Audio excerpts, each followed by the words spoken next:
Good afternoon, everyone. The United States Constitution matters even during a pandemic.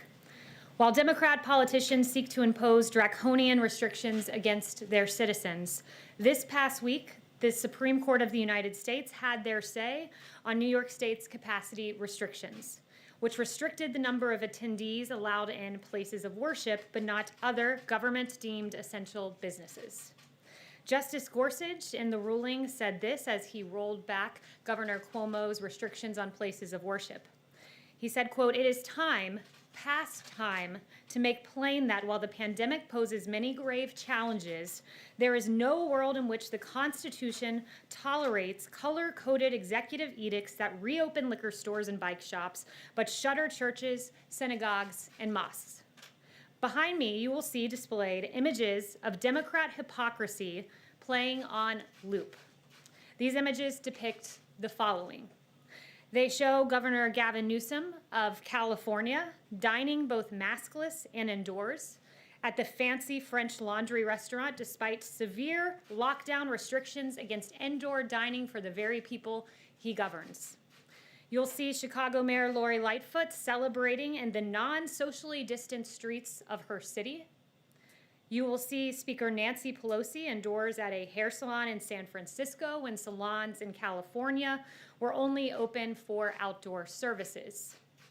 And you will see CNN's Chris Cuomo staging his emergence from quarantine in a made-for-television moment, coming out of the basement, and this was after Cuomo was spotted breaking his brother, Governor Cuomo's quarantine rules to go for a bike ride in the Hamptons.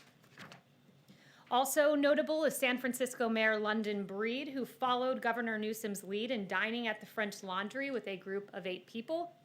And finally, Los Angeles County Supervisor Sheila Kuehl dining outdoors at her favorite Santa Monica restaurant after voting to ban outdoor dining at 31,000 restaurants throughout LA, calling outdoor dining a most dangerous situation. Quite clearly, these Democrats do not follow their own edicts. They act in a way that their own citizens are barred from acting. Governor Cuomo's decision to impose restrictions on the size of religious gatherings was rebuked by the highest court in the land. But what was Cuomo's response? Instead of showing deference to the Constitution, he attacked the legitimacy of the court. Governor Cuomo said this, "You have a different court, and I think that was the statement that the court was making. We know who he appointed to the court. We know their ideology." Well, in fact, the ideology of those on the Supreme Court who made the decision to support the First Amendment are in favor of freedom, the Constitution that survives even during a pandemic. This statement from Governor Cuomo strikes at the heart of the issue. Democrats seek control. These images behind me make clear Democrats' mindset. Rules for thee, but not for me. The president stands with you, your freedom, your ability to decide how to best protect your health. We all know how to protect ourselves from COVID-19, wash your hands, socially distance, wear a mask. But as one federal court put it, there is no pandemic exception to the Constitution. And with that, I'll take questions. Welcome back, Kristen. Good to have you back. Thank you so much. Good to see you. Thank you. Appreciate it.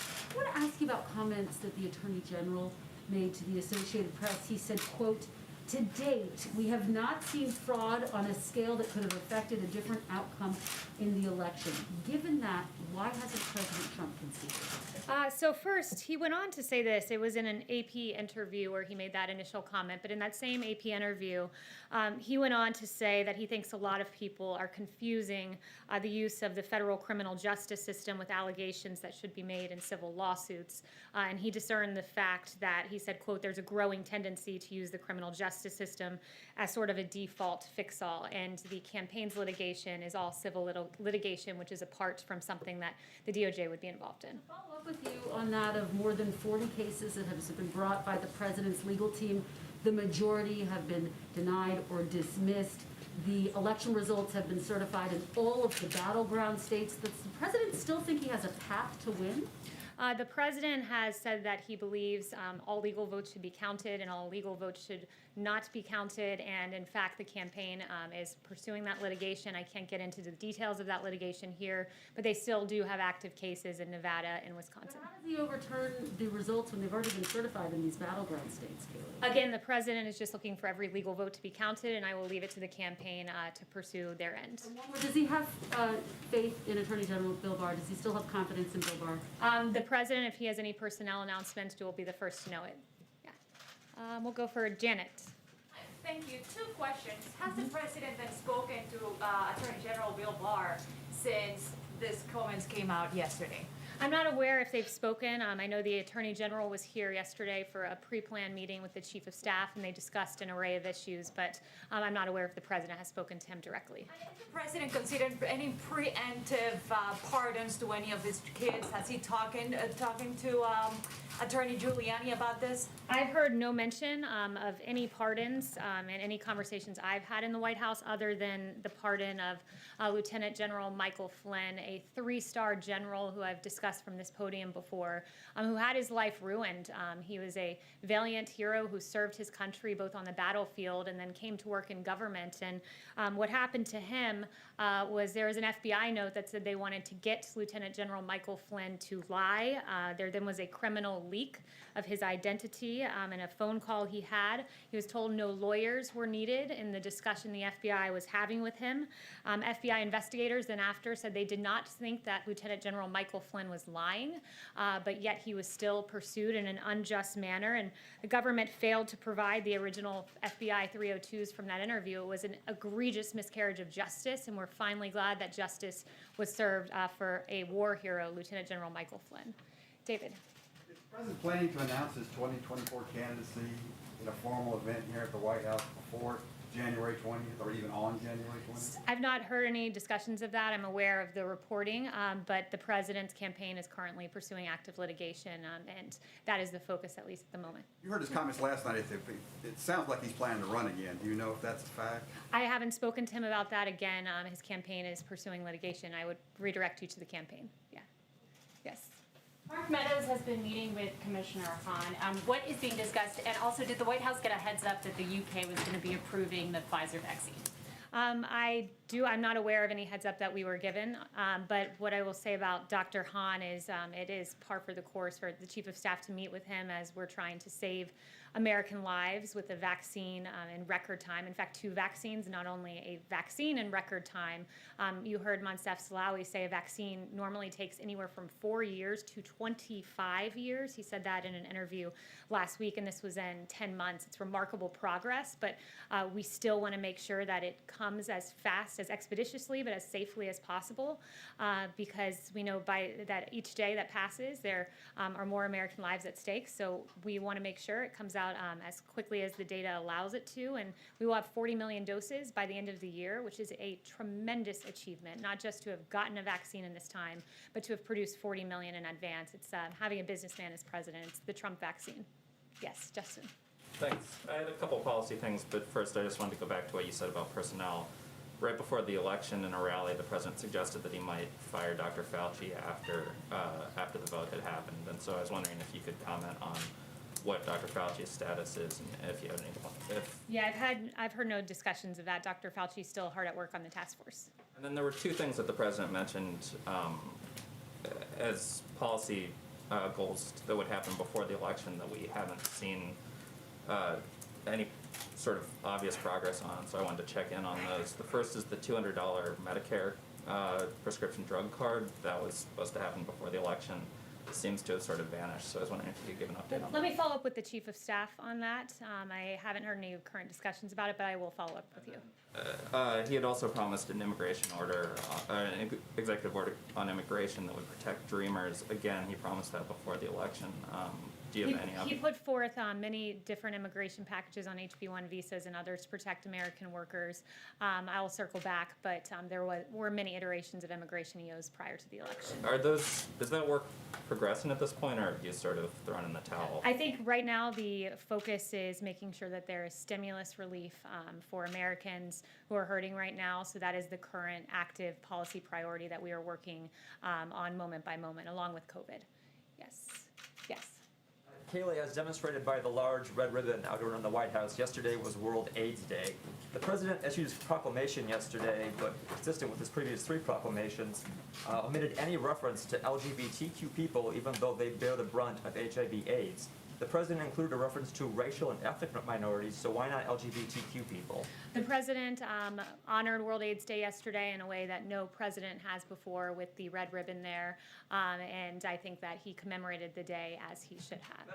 Why there's no reference to LGBTQ people in the Charlotte. proclamation? Isn't that Charlotte, go ahead. Thanks, Kayleigh. I wanted to ask about Section 230. Is President Trump willing to allow a government shutdown over that in the National Defense Bill?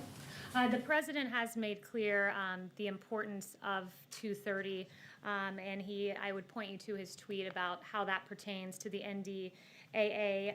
One thing I would say, when you look at 230, just to explain for the American public exactly what that is, it's essentially a shield that is given to social media networks because they claim to be the public square. But in the case of Twitter, Twitter has become a publisher, choosing to fact check certain content. And when you're a publisher, there are certain responsibilities with that. You should not be immune from liability. And when you look at what Twitter has done on the Ayatollah Khomeini, we were just looking at his Twitter account before coming out here, and just a few weeks ago, the Ayatollah Khomeini of Iran tweeted, quote, "Why is it a crime to raise doubts about the Holocaust?" Something not worthy of a flag by Twitter, which is despicable when you think about it. Also, the Ayatollah has tweeted that Israel is a deadly cancerous growth that should be uprooted and destroyed, something that Twitter did not deem worthy of flagging or blocking in its entirety. And in fact, Twitter executives defended that move in front of the Knesset. This is a very important issue, one that there's even bipartisan agreement that something needs to be done. So the president will be unashamed in fighting against that kind of vitriol that we see and very hateful language that Twitter is publishing. Kristen. Thank you, Kayleigh. Just one more question about Section 230. The Democratic chairman of the House Armed Services Committee, he put out a statement essentially saying that these two things are not related, Section 230 and something as big and important for our national security as the NDAA. So I just want to be clear here, is President Trump seriously considering and talking about vetoing the NDAA over Section 230? Yes, the president is serious about it, and I noted, when you have other world leaders that are making calls for genocide and Twitter not finding that worthy of flagging or blocking. Beyond that, you look at China, who's putting out disinformation. China tweeted out, I believe it was 6 days ago, I think it was November 25th, that COVID-19 did not originate in Wuhan, something that was not deemed worthy of flagging by Twitter. There are real grave concerns here, and the president stands by that. And it also is worth noting that the president will always defend our military, ensure that we get adequate defense funding, as he's gotten $2.9 trillion so far. But he is going to put the pressure on Congress to step up on this. And one more question about Attorney General Bill Barr's comments. I believe you said that you're not sure if President Trump and the Attorney General have spoken since he made those comments. Was that right? Yes, I'm not sure if they've spoken. But can you at least tell me, was President Trump upset when he heard the Attorney General say that he has not seen or the DOJ has not uncovered evidence of widespread voter fraud enough to overturn the outcome of the election? I haven't spoken with the president specifically about AG Barr or that comment. And I would also just point everyone to the revised, or the supplemental, I should say, not revised, comment that was put out by AG Barr in the wake of media reporting that seemed to misconstrue his statement. He said that some media outlets have, not he, I should say, the DOJ spokesperson, some media outlets have incorrectly reported that the department has concluded its investigation of election fraud and announced an affirmative finding of no fraud, and that is not what the AP reported nor what the AG stated. I think a lot of the media didn't read beyond that one comment to the civil part versus the criminal part. Well, I think maybe the discrepancy is, you have members of the Trump campaign coming forward and saying that there is hard evidence of widespread voter fraud enough to overturn the outcome of the election, and then you have the nation's top law enforcement officer, the Attorney General, saying if there is, he hasn't seen it. Well, the Attorney General was speaking to what has come before his desk, and again, I'd point you to the campaign for specific questions on this, but I would just say generally they are pursuing civil litigation, which in fact the Attorney General explicitly said some of this is meant more for civil litigation, which is what the campaign is currently pursuing. Kevin. Kayleigh, is the president seriously considering skipping the inauguration? I'll leave that to the president to make his announcement. He tweeted something to the effect of he knows what his decision is and he'll make his decision at the right time. Rationale could he possibly have for skipping? I'm not going to speculate on the president's decision. I'll leave that to him to announce it. Just Yeah. one follow-up. There was a report yesterday on federal officials investigating a potential bribe for pardon scheme. Has anybody at the White House been questioned by federal law enforcement officials regarding potential bribes for a pardon? No, and in fact, a DOJ official said yesterday that no government official was or is currently a subject or target of the investigation disclosed in this filing. Yeah. Andrea? So thanks for taking my question. I wanted to ask about FBI Director Wray. Though it looks like President-elect Biden wants to keep him in the job, does that change the president's perspective on FBI Director Wray, and does he retain full confidence in him? No, I have just a quick follow-up. Yeah, he's made no assessments, and at least in my presence, about that. And if we have any personnel announcements, we'll let you know. Okay, great. Can I just follow up on the vaccine issue? You said 40 million doses. I recall the president saying, and perhaps even you saying, that you were looking for 100 million doses by the end of the year. That 40 million is quite a bit short. So can you just clarify that number? So there are currently 6 vaccines that we have identified as vaccines that we were hopeful would come to fruition. And with several of those, if not each of them, I can follow up with you on the exact number. We have manufacturing contracts. So we have manufactured doses with several of these, but they have to come to completion. So with each new vaccine that comes, along with that will come millions and millions of doses that have already been manufactured in time. But currently, of the 4 vaccines in phase 3 clinical trial, Moderna, Pfizer, AstraZeneca, and Janssen, 2 of those have gotten to the point of applying for an EUA. So really, it's incumbent on the manufacturer and those going through the phase 3 clinical trial to get that data to us, and then it's manufactured and ready to go. So the moment someone else gets to a 94% effectiveness rate or whatever the barometer is, we will have those doses. Yes. Yes. Thanks, Kayleigh. I have just 2 quick questions, if I could. Georgia officials have said election workers there are facing threats because of the president's false claims about winning the state and his rhetoric about the election.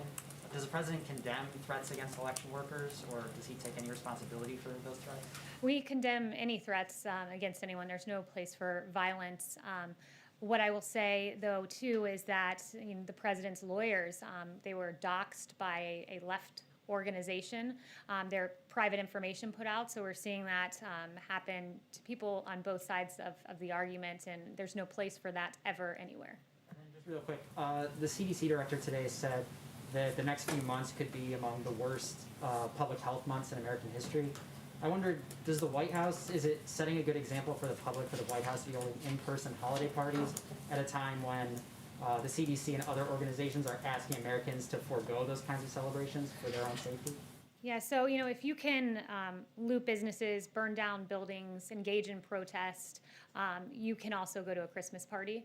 You can celebrate the holiday of Christmas, and you can do it responsibly, which is why the East Wing has noted that they'll have smaller guest lists, masks are going to be available, social distancing is going to be encouraged, hand sanitizing stations, among other measures. But we will engage in the celebration of Christmas, and there will be a Hanukkah celebration as well.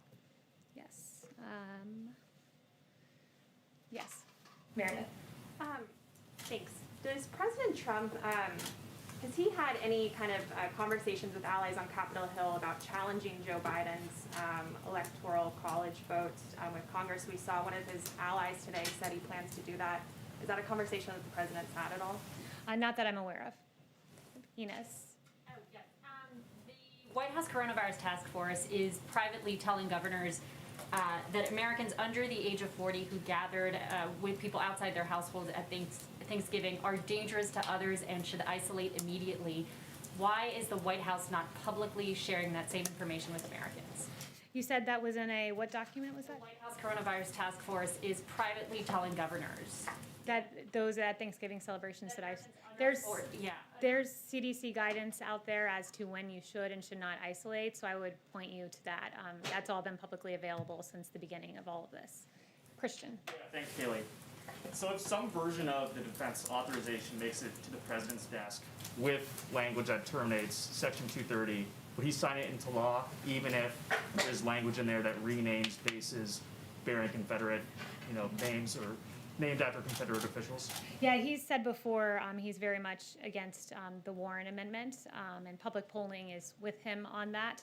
How that intersects with the 230 tweet, I will have to follow up with him about. I don't know if that position has changed, given what he tweeted recently, but I will follow up on that. And then on China, Yes. Joe Biden told the Times that he doesn't want to roll back the China tariffs or the Phase 1 trade deal. Do you know if the president plans on reaching out to Mr. Biden to talk about, China trade, since it's been such a hot policy issue, or any other policy really, before January 20th? I'm not aware of any plans of that at the moment, but if I do, I'll let you know. Yeah. Meredith.